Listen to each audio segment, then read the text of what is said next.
It is very good at just fading into the background. It has all the hallmarks of what I like to call a good toaster. Hello everybody and welcome back. As usual, I am your host Chase Bierenkoven, and this week we are taking a look at the 2025 Kia EV6. 2025 is going to be a big year for the EV6 GT. That's because for the first time since this electric car's debut, it has been updated, and there are quite a few changes for us to go over today. For one, there's new styling both front and rear, as well as larger batteries and the Tesla-style NACS port in back. On top of that, the EV6 GT also gets a power bump up to 641 horsepower. So I want to touch on styling because I think that aesthetics is one of the biggest reasons you may be drawn to the EV6. This is, without a doubt, a very pretty shape. I think it's pretty emotive as far as electric car design goes. A lot of these cars just lean into being electric, and that's their design ethos. And I think that this accomplishes something more, and I like it for that reason. And I think that the new changes for 2025 help contribute to that in a pretty meaningful way. For one, there's this new lighting element down here, which helps differentiate the grille a little bit more. I think it just looks a little bit more modern, a little bit more, not necessarily edgy, but a little more fresh, and I like it a lot. But let's move down the side because I do have some complaints. For one, there's a lot of black right here, which I don't love. I think it's just negative space that doesn't really contribute to the design, and it doesn't take away in a positive way, if that makes sense. I also don't love the flush door handles. Sometimes they do what you want. Right now, they're out because the car is on and it knows I'm close and the key is in my jacket. Sometimes you'll be close to the car and they'll be flush, and you have to like get into your jacket and go and unlock it, and that's kind of a pain when there should be some sort of proximity function. So they kind of have a mind of their own. I don't love it, but they're there for range and efficiency, so it is what it is. By far, though, my favorite feature is this little winglet thing back here on the roof. I think it makes it look really sporty without being overly aggressive. It's also functional, as you can see, and it's kind of a cool look. This whole lift back thing that it's got going here is definitely the reason that this looks so good, but of course, it also cuts into cargo capacity, so definitely keep that in mind. And the last thing I want to show you is the new bumper. Obviously, that's new for 2025. The lower valence here is new, so all of this right here is new. I'm not so sure about this end of it. I think that the front looks better than the back, but I still like the design as a whole, and I definitely think that aesthetically this is a pretty cohesive car, and I really do like the way that it looks. So what's under the hood? Well, obviously it's an electric car. There's really not a whole lot going on under the hood, but there is something that you do need to know about before we get into the powertrain specs. Under this little case thing, you'll find that there is an adapter so that you can still use older port styles with your NACS compatible Kia EV6, and you can keep like your wallet in there or something. Anyways, let's talk power output now that we're here. The EV6 comes in quite a few ranges of power outputs. You're going to be making from around 228 horsepower to about 320 horsepower and up to 448 pounds-feet of torque, depending on your given trim level. Now, that's because there are a couple different battery and drivetrain options allowed within the Kia EV6 lineup. For one, there is a smaller 64 kilowatt hour battery, and you can have that with rear or all-wheel drive, and there's also an 84 kilowatt hour battery. That's what this one has. And you'll get between 270 and 370 miles of EPA estimated range. Now, charging. Obviously, the big news here is the NACS port, and that enables some slightly faster charging and better range figures when coupled with those larger batteries. And as a result, Kia says that you should be able to charge this thing from 10 to 80% in about 18 minutes at its maximum output of 350 kilowatts.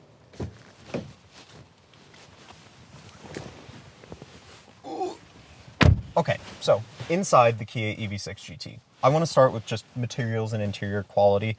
I think that this is really pretty solid given its $60,000 price point. This feels like it's about $60,000.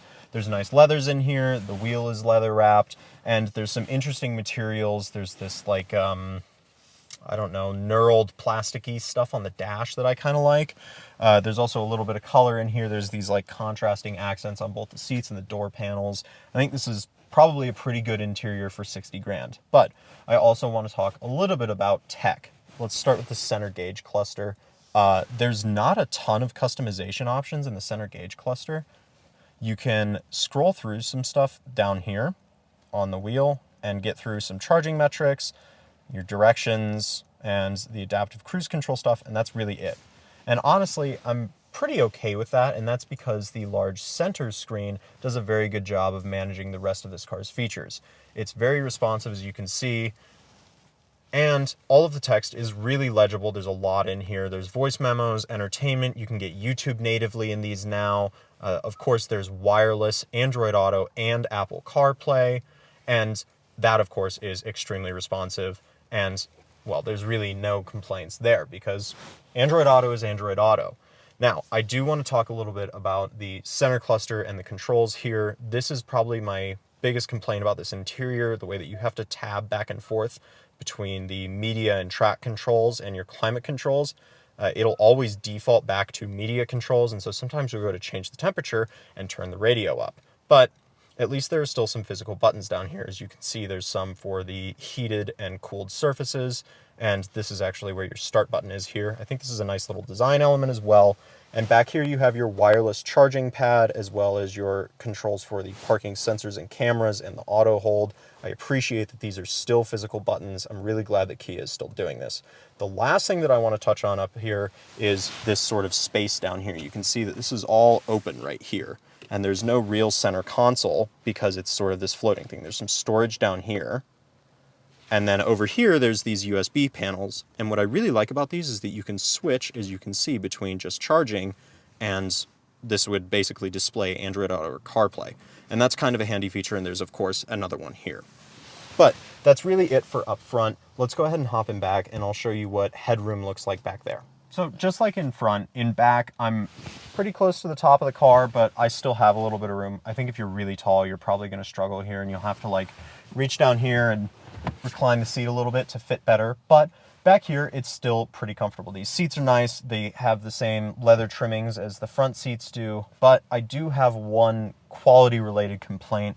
These plastic seat backs just are monstrous and they look really cheap. It's all just like super hard plastic, and I don't think they look very good, but there is a USB-C port, so we'll give, we'll take. Anyways, there's not much more going on back here. There's some like design choices here, some interesting textures to entertain you visually, but by and large, it's the backseat of a car and there's not a lot going on. I do appreciate that there's a physical button for the heated seat controls over here. This is the GT line model, which means you do get those heated rear seats, which is pretty nice, especially as it starts to get cooler. Let's talk cargo capacity, because I think if there's going to be a hang up for you in your sort of should I buy this car equation, cargo capacity might be it. As you can see, there's a sloped roof, right? Obviously, when we go to open this,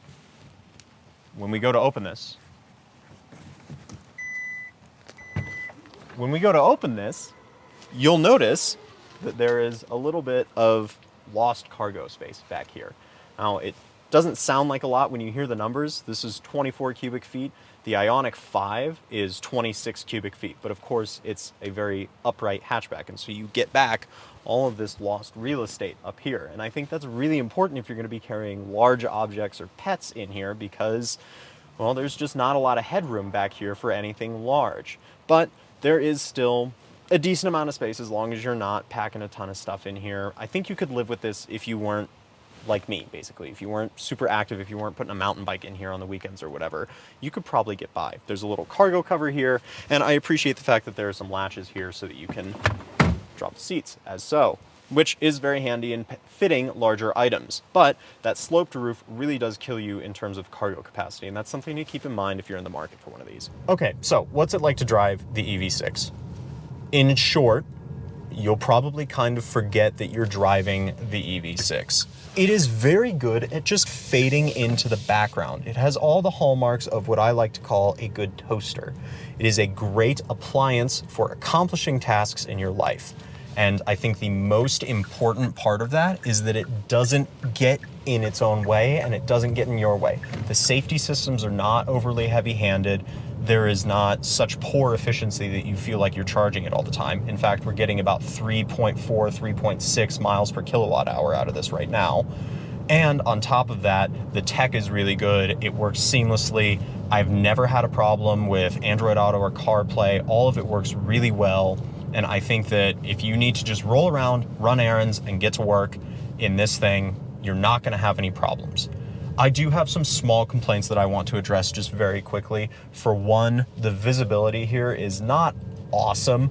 The sloping roof line, both in front and in back, means that the visibility at your corners can be very limited. Luckily, this GT line trim does have the 360-degree camera suite, which of course helps alleviate that just a little bit. But all in all, I think that this is a very, very comprehensive electric car. I think that if you just need something to get to work in and you don't want to have to worry about the range and you don't want to have to worry about the charging, this is definitely an EV to consider. Pricing for the Kia EV6 lineup starts at $44,295 and runs all the way up to $65,395 for the EV6 GT. The one you're looking at here, though, is the EV6 GT line, which is basically the nicest non-performance EV6 money will buy you. As a result, this one is about $60,000 with some very small miscellaneous options on here.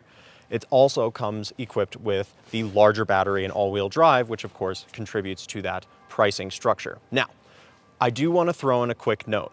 As of publishing, MSRP means MSRP with EVs. That is because the federal government has elected to forego, for the foreseeable future, the $7,500 federal EV tax credit. However, we do want to point out that various states and automakers have found other ways to offer electric and hybrid buyers incentives, so your mileage may vary a little bit if you're leasing one of these. So let's talk competitors.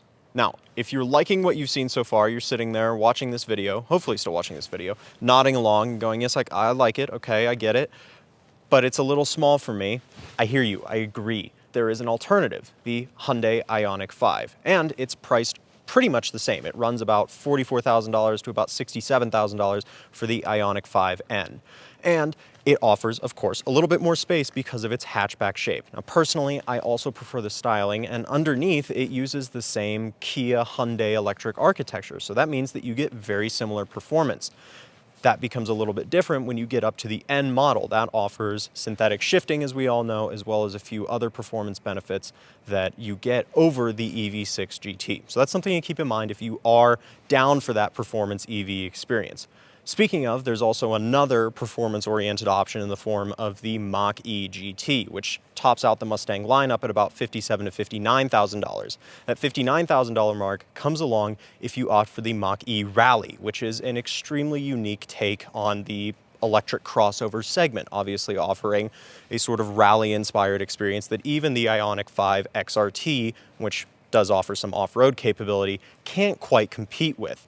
And it's very cool, but the thing that's most important about the Mach-E GT, and we're looking forward to finding this out when we get it in a few weeks, is if it is worth undercutting this car, because it is cheaper. It starts at about $39,000, and so we are really excited to see how it stacks up in terms of tech, user experience, interior materials quality, and driving experience. So hopefully we'll have a little bit more of a fleshed out opinion on both of these options for you here in a few weeks. Okay, so let's get into my final impressions on the EV6. I want to start by saying that I wouldn't buy one of these, and it's not because it's a bad EV. As a matter of fact, as the title of this video implies, this is pretty much the perfect electric toaster. It's really good at its job. It fades into the background. It does all of the things that you need it to do very well without bothering you with a lot of the nuisances that journalist types like me hate about modern cars, constantly being yelled at, too touchy safety systems, things like that. However, the Hyundai Motor Group, which owns Hyundai and Kia, makes this car, but better for me. The Ioniq 5 is better for my life. It has all of the mechanical benefits and underpinnings that are found in the EV6, but with more room, and in the case of the XRT trim, just a little bit of off-road capability, which fits my lifestyle. I like to go camping, I like to go outside, and that helps. So, would I buy one of these? No, because a better version exists, but it may not be the better version for you, of course. You may like the way that this looks, and you may be willing to sacrifice a little bit of that cargo space. Of course, there's also the Mustang Mach-E, and we'll have to get into that when Joby and I test it and find out if it stacks up. But for right now, as of publishing, this is probably one of the best electric toasters on the market. And if you can find your way into some sort of state-led incentive and or some sort of solid lease deal, this is still a pretty good option if you're looking to experiment with an electric car and find out whether one of these can fit into your life. So with that said, I want to thank you guys so much for watching. Please do remember to like and subscribe. It helps the channel grow, helps us keep testing cars, and helps us keep doing the job that we love. So thanks for watching, guys. We'll see you next time. Bye.